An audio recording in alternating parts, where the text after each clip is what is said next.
3 changements d'habitude qui m'ont permis de booster ma vitesse, c'est ce que je vais t'expliquer dans cette vidéo. Let's go!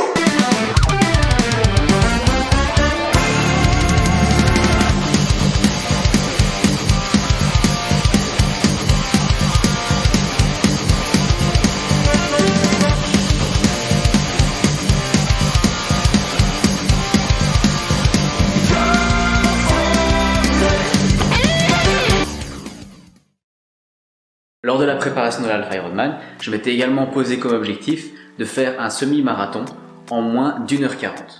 En l'occurrence, c'était semi-marathon de Bruxelles fin octobre. Sauf que, en moins d'1h40, ça veut dire, grosso modo, maintenir une vitesse de 12,7 km/h. Sauf que jusque-là, ce que je pouvais faire au mieux, c'était du 11,5. Donc clairement, il y avait besoin de mettre quelque chose en place. Bon, vu qu'on va parler sportivement, la tenue va de soi. C'est parti! Alors lorsque je courais, j'avais vraiment tendance à bouger ma tête dans tous les sens. Alors première raison, c'était parce que quand j'écoute de la musique, moi j'ai mon brassard. Et le problème c'est que j'ai pas de playlist. Ma musique elle se balance comme ça. Du coup quand il y a une musique qui te plaît pas, tu te tournes ta tête, tu changes ta musique, mais vas-y, fais ça sur 1 heure de temps. Le nombre de fois tu peux tourner ta tête parce que la musique te plaît pas, clairement tu perds beaucoup l'énergie. Donc maintenir sa posture, maintenir un dos droit, maintenir une tête vers l'avant, fixe, le regard tourné vers les performances, ça marche. L'utilisation d'un bon matériel est, je trouve, aussi primordial pour augmenter ta vitesse. Ici, je réutilise ma montre One Move 200 de chez Geonaut. Ça te permet, lorsque tu cours, de garder un œil sur ta vitesse et de l'adapter aux besoins. Alors pourquoi est-ce que je dis réutiliser? Tout simplement, je pensais qu'elle était morte. Et j'ai pu miraculeusement la réinitialiser, donc super. Pour garder un œil sur la vitesse, j'utilisais Strava. Le problème avec Strava, c'est que du coup, on se ramène au même problème avec le brassard, c'est qu'à chaque fois, il faut venir tourner la tête pour vérifier ton allure. C'est également super important pour augmenter ta vitesse, c'est des chaussures de meilleure qualité.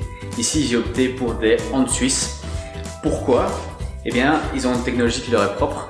Ils sont faits de petits clouds, nuages, qui t'aident à bien t'amortir sur la route et te donnent une meilleure propulsion dynamique. Tout est on ici, pas off. Enfin, dernier élément que je te conseillerais de prendre en compte, c'est de t'alimenter durant ta course. Pourquoi? Si tu maintiens tes stocks de nutriments à niveau tout le long de ta course, tu vas pouvoir rester au top de tes capacités. Personnellement, j'ai utilisé des gels énergétiques Isostar. Donc ce sont des gels qu'il faut que tu prennes toutes les 30 minutes avec un peu d'eau pour faciliter leur digestion.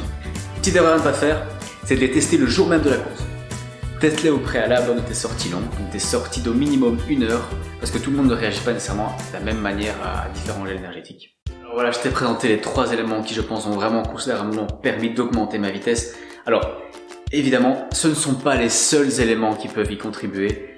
Je pense notamment à ton planning d'entraînement, ta motivation, mais c'est pour moi 3 changements d'habitude qui ont vraiment permis de booster ma vitesse. Et voilà, c'est la fin de cette vidéo.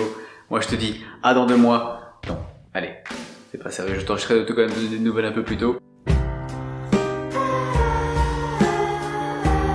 En tout cas, si t'as bien aimé, n'hésite pas à mettre un petit pouce, à t'abonner, à me mettre une petite question en commentaire. D'ici là, prends soin de toi, bouge-toi les noisettes. Ciao! Alors t'as peut-être remarqué ici, changement de style. Bon, c'est pas éternel, c'est pour le mois de Movember. Alors, fais-moi plaisir, check la description pour avoir plus d'infos. Prends soin de tes potes, check cette prostate, tes boules de Noël.